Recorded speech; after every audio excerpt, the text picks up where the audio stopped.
Chapter 6. The summer morning sunshine was particularly brilliant. Zhou Sheng, standing in front of a French window, stretched his body. Then he washed his face, brushed his teeth, put on a set of casual clothes, and strolled downstairs. "Good morning. Did you sleep well last night?" Unexpectedly, Ning Xinyan greeted him in an unprecedented way. Sitting beside him, Ning Wangshu also looked at him with shining eyes. "Good morning. Did you enjoy your face slapping last night?" Zhou Yunsheng criticized in his heart. But the surface exposed a humble, flattered expression. He nodded very slightly, then blushed, sitting in the farthest position. Ning Xinyan didn't rush to work today. Rather, he patiently fed his son Kanye, occasionally looking out from the corners of his eyes at the youth, whose head was buried.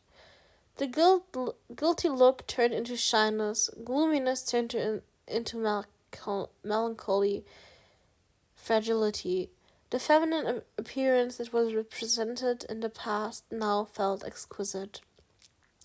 Smart, gentle, and agreeable. In short, why did today's Ning Xinyan look at Wei Xian and think cute? This was probably a true portrayal of suspecting someone of stealing an axe. Thinking of this, Ning Xinyan felt ashamed, his ears faintly reddening. At this time, Xiao Xingfang, wearing a lilac dress, came downstairs. Her face, that had not been touched by makeup, looked gentle and innocent.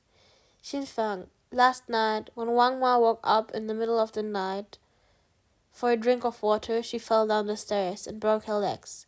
Can you visit her in the hospital for me?"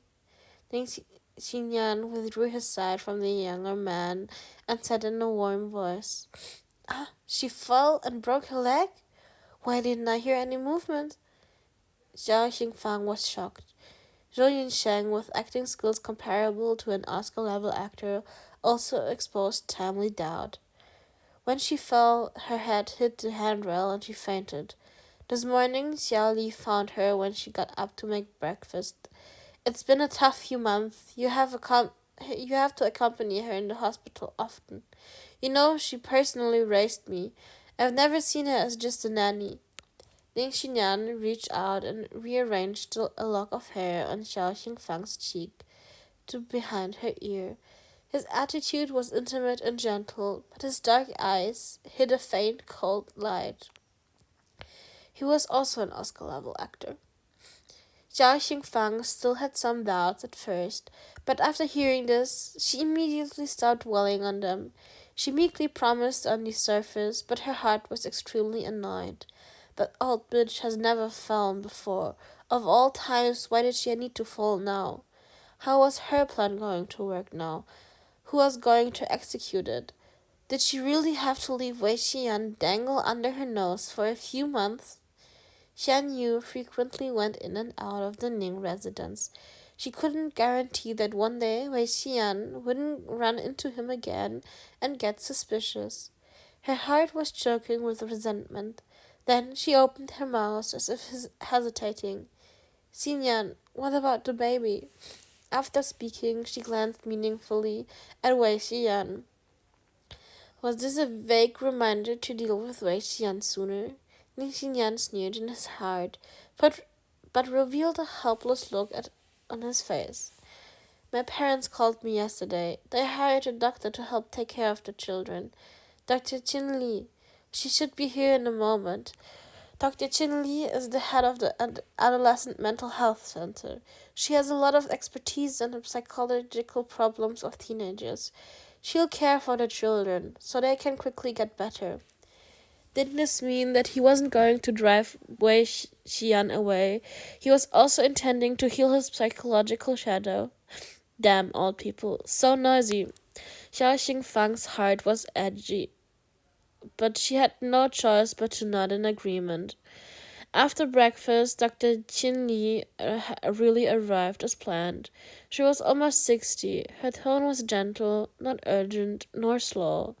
Listening to it felt like bathing in a spring breeze. So she wasn't rejected by Ning Wangshu. Ning Xinyan and Qin Li talked for a long time in the study, nearly an hour, before he headed to the company for work. When Xiao Xingfang saw Qin Li bring Ning Wangshu to the studio to watch Wei Xiyan paint, she considered stopping them, but was afraid of making the other woman suspicious, and was also afraid of what the other woman said to Ning Xinyan in private. She had no choice but to pick up a bundle and go to the hospital to see Wang Ma. Wang Ma's 2 legs were wasted. This finally made her understand Ning Xinyan's true ruthlessness. How could she dare reveal anything in front of Xiao Xingfang? Xingfang, as you can see, my fall is really untimely. What to do about Wei Xian and Ning Wangshu? You want to do it yourself? That won't work. Xinyan sees me as a godmother. He would never doubt me if I do it. But you're different. You're a stepmother. If you do it yourself, Ning Wangshu will be able to show his fear of you to some extent, and after a while, Ning Xinyan will definitely suspect you. So just wait for me to be discharged. I'll help you do it. The money, all that rambling, isn't it all about the money? As the wise saying goes, money will make the devil turn millstones. Xiao Xingfang sneered in her heart, but she had no choice but to admit that Wang Ma was correct.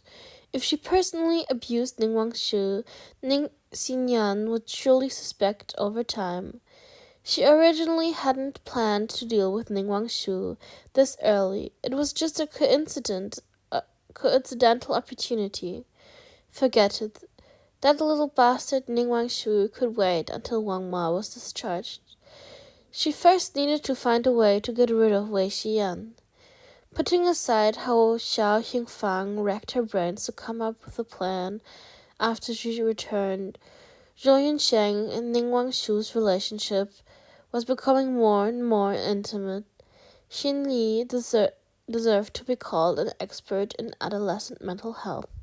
She didn't give the 2 children a heart-to-heart chat, nor deliberately brought them closer together. She just guided the 2 children to interact together more, letting them explore life's joys by themselves.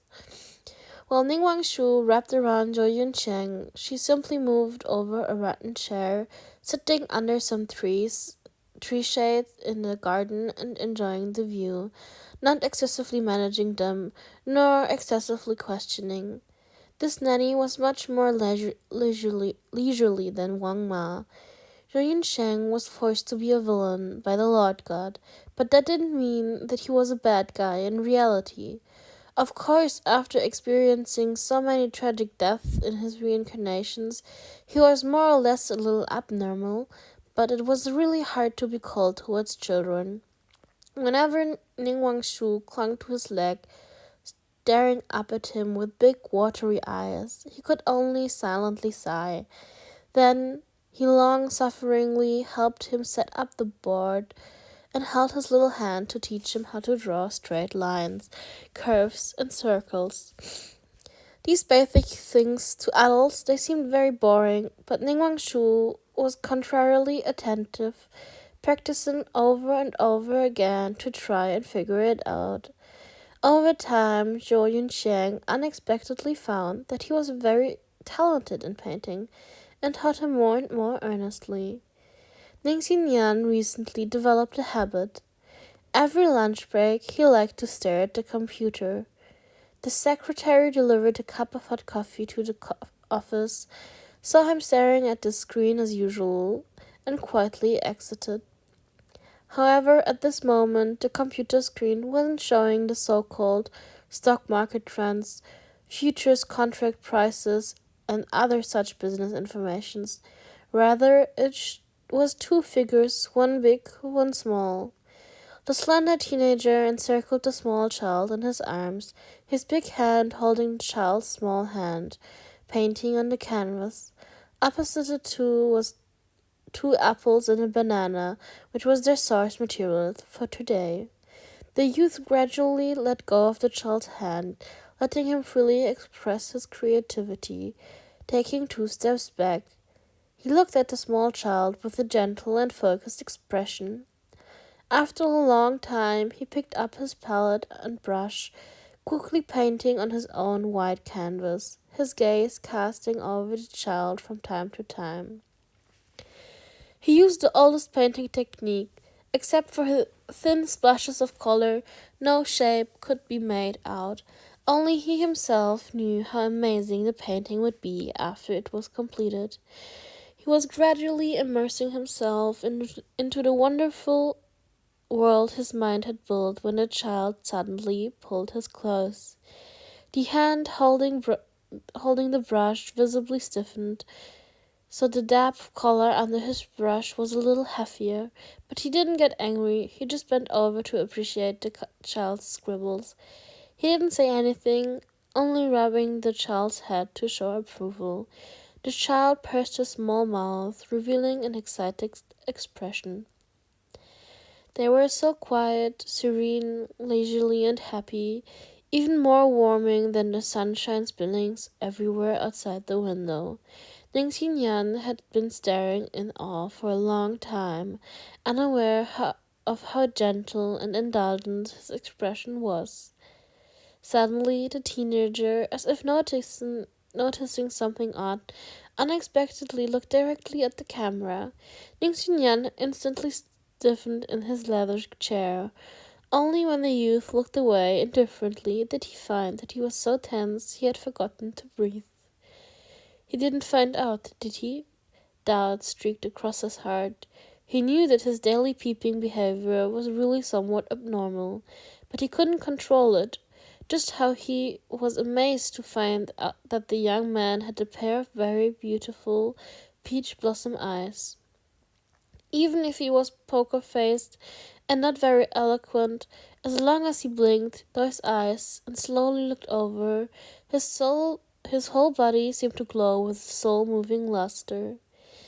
Ning Xinyan's heart jumped wildly. He couldn't help but light a cigar, blowing the smoke out at the screen. After a long time, his chaotic mood slowly calmed down, but he also felt a type of impression, as if he'd once sat in this same position, quietly watching the young man on the screen, feeling that the world was as it should be. Zhu Yunsheng knew that Ning Xinyan was still monitoring him, so he deliberately peered into the camera to give him a scare. He felt happy imagining the man holding his breath with a shocked face, in fear of being found.